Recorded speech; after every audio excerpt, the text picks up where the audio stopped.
Not clearing CA exams doesn't define your worth and your potentials.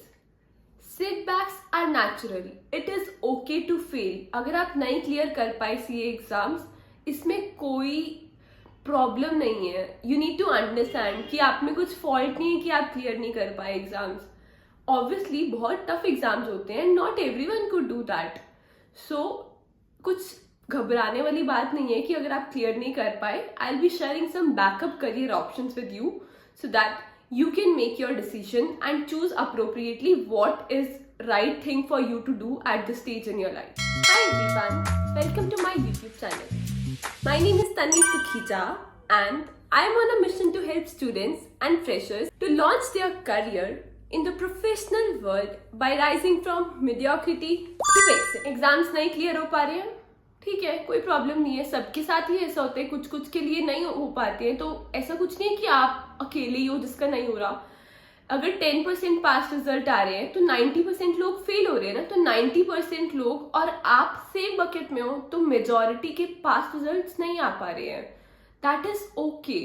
Now is the time to think the career options which are available to you. अगर आपसे CA नहीं हो पा रही है, I am not saying कि आप CA drop कर दो. यू कॉन्टिन्यू योर स्टडीज और साथ साथ पढ़ाई करते रहो, एग्जाम्स देते रहो. बट हम एक बैकअप ऑप्शन यानी प्लान बी भी लेकर चलेंगे इन केस अगर नियर फ्यूचर में हमारी सीए नहीं क्लियर हो पाती है या फिर 1-2 साल नहीं क्लियर हो पाती, तो हम 1-2 साल में एक और डिग्री अपने पास ले लें या कुछ और अच्छा प्रोडक्टिव कर लें सो दैट हमारे रिज्यूमे में ऐड करने के लिए कुछ हो जाएगा, राइट? तो I will be sharing some options which are available to you if you couldn't clear your C exams and you want some plan B for you. Number A क्या है कि हम एक जॉब कर सकते हैं. आपको क्या डोमेन में जॉब मिल सकती है? आपको फाइनेंस के डोमेन में मिल सकती है, टैक्स में मिल सकती है, ऑडिट में मिल सकती है. तो ये सब डोमेन्स आपके लिए ओपन हो जाते हैं. आपको ऑडिटिंग में, अकाउंट्स में, फाइनेंस में और टैक्स में आपको जॉब मिल जाएगी. तो ये सब डोमेन्स आपके लिए ओपन हो जाएंगे एंड यू कैन चूज कि अगर आपको जॉब करनी है साथ साथ तो you can definitely do that. But अगर आपको लगता है कि मुझे पढ़ाई करनी है, मुझे कोई डिग्री और लेनी है, तो आपके पास बहुत सारे ऑप्शंस अवेलेबल है. ए, आप मास्टर्स ऑफ कॉमर्स कर सकते हो. बी, एडवोकेसी में आप कुछ कर सकते हो. नंबर 3, आप post graduate diploma of business administration में कर सकते हो या फिर एमबीए कर सकते हो आप.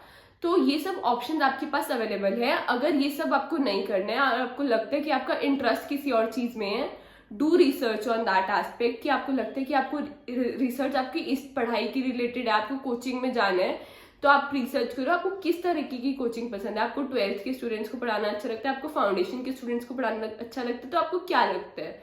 तो अपनी रिसर्च करने के बाद जो आपने सिलेक्ट करा है, please continue doing that. Follow your passion. अगर आपका पैशन है या आपका इंटरेस्ट है किसी चीज में, आपको स्टॉक मार्केट में इंटरेस्ट है, उसकी नॉलेज लो, उसके कोर्स ज्वाइन करो, बेसिक्स अच्छे कोर्स ज्वाइन करो एंड देन स्टार्ट इन्वेस्टिंग. अपना पैसा कमाओ उससे.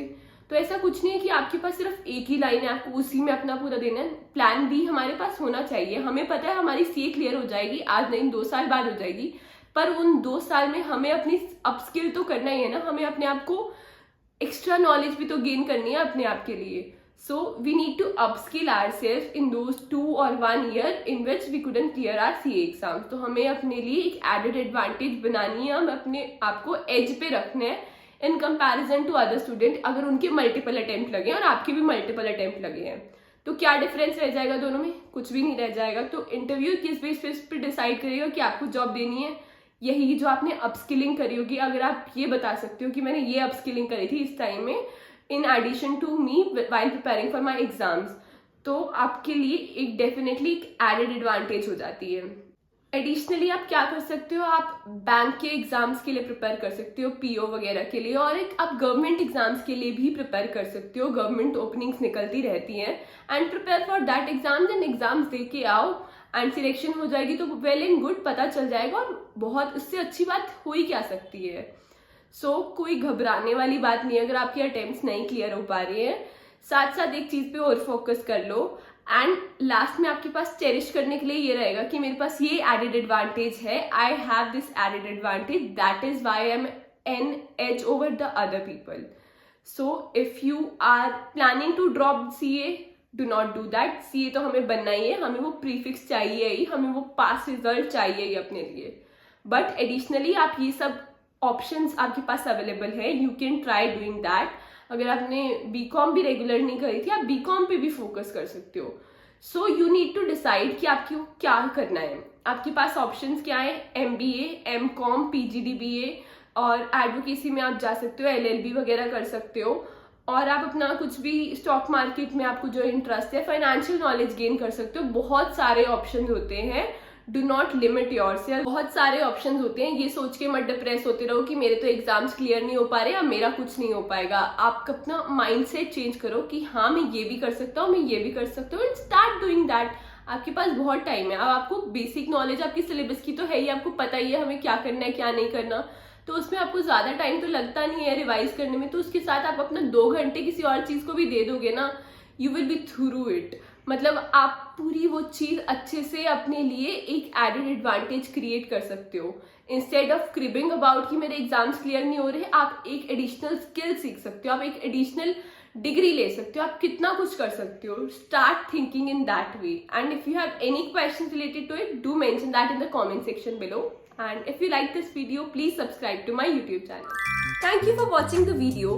Please give it a thumbs up and share it with your friends so that it may benefit them as well.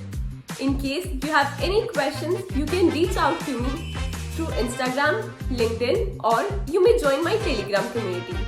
Do not forget to mention your biggest takeaway from this video in the comment section below.